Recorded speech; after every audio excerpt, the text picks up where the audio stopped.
भारत की धरोहर, उसकी संस्कृति और आध्यात्मिक चेतना से जुड़ी है वे कथाएं जो न केवल मन को स्पर्श करती है बल्कि आत्मा को भी जागृत करती है।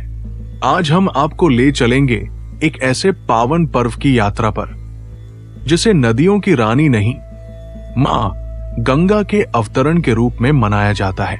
ये केवल एक कथा नहीं बल्कि एक ऐसा अवसर है जहां प्रकृति, श्रद्धा और मोक्ष तीनों एक साथ प्रवाहित होते हैं। तो आइए सज्ञान स्टोरीज के इस विशेष एपिसोड में सुनते हैं गंगा के धरती पर आगमन की अद्भुत और प्रेरणात्मक गाथा।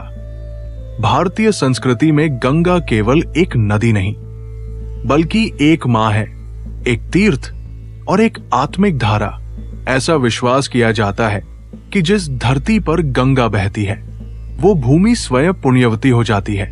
इसी दिव्यता और आध्यात्मिक महत्ता को समर्पित है गंगा दशहरा।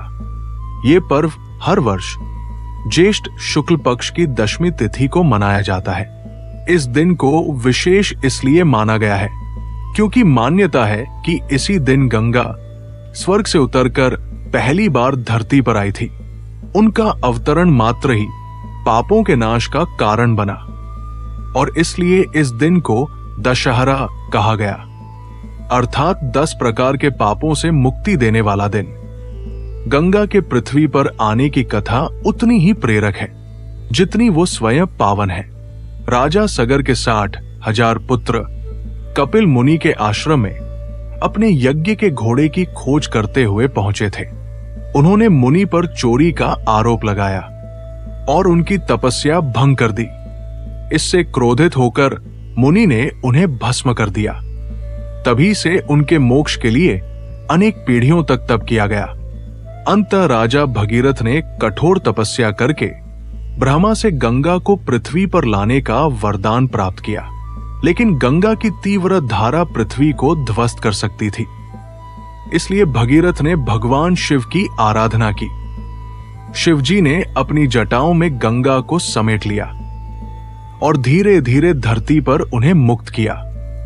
यही था वो ऐतिहासिक क्षण जब मोक्षदायिनी गंगा ने धरती को स्पर्श किया और मानवता को पापों से मुक्ति देने का व्रत लिया।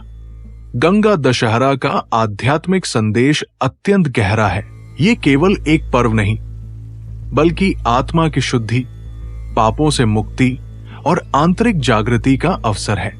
इस दिन हजारों श्रद्धालु गंगा नदी के घाटों पर एकत्र होते हैं। कोई हरिद्वार में, कोई प्रयागराज में, कोई वाराणसी में, और आस्था की डुबकी लगाते हैं। मान्यता है कि इस दिन गंगा स्नान करने से 10 प्रकार के पापों का नाश होता है। शरीर से, मन से, वाणी से, विचार से और कर्म से किए गए पापों से मुक्ति मिलती है। इस दिन केवल स्नान ही नहीं बल्कि दान, ध्यान और संयम का भी विशेष महत्व होता है। लोग पंखे, जलपात्र, वस्त्र, फल, शीतल पेय और तांबूल जैसे दान करते हैं। कई श्रद्धालु पूरे दिन उपवास रखते हैं और गंगा स्तोत्र, गायत्री मंत्र अथवा नमः शिवाय का जाप करते हैं। ये पर्व हमें सिखाता है कि शुद्धता केवल बाहरी नहीं होती बल्कि आंतरिक भी होनी चाहिए। गंगा केवल शरीर को नहीं धोती, वो आत्मा को भी निर्मल करती है, बशर्ते हम उसकी ओर श्रद्धा से बढ़े।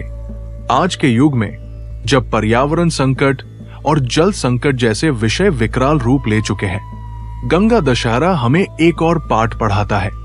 जल ही जीवन है। गंगा को केवल पूजा की वस्तु नहीं बल्कि जीवनदायिनी धारा के रूप में संरक्षित करना आज की आवश्यकता है। गंगा की शुद्धता, उसकी अविरलता और उसकी पवित्रता की रक्षा करना हम सबका कर्तव्य है। यदि गंगा सुखी है तो भारत सुखी है। यदि गंगा जीवित है तो भारतीय संस्कृति जीवित है। गंगा दशहरा एक पवित्र निमंत्रण है अपने पापों को धो डालने का, अपने भीतर की अशुद्धियों को त्यागने का और जीवन में नवीन प्रकाश का स्वागत करने का। ये पर्व हमें ये भी याद दिलाता है कि आत्मा की मुक्ति के लिए किसी और को नहीं, स्वयं को प्रयास करना होता है, जैसे भगीरथ ने किया। गंगा आज भी बह रही है, मोक्ष देने के लिए तत्पर है। बस जरूरत है श्रद्धा की एक डुबकी लगाने की। तो ये थी गंगा दशहरा की पवित्र कथा, जहां आस्था ने पृथ्वी पर स्वर्ग उतार दिया और एक राजा की तपस्या ने करोड़ों आत्माओं के मोक्ष का मार्ग प्रशस्त कर दिया।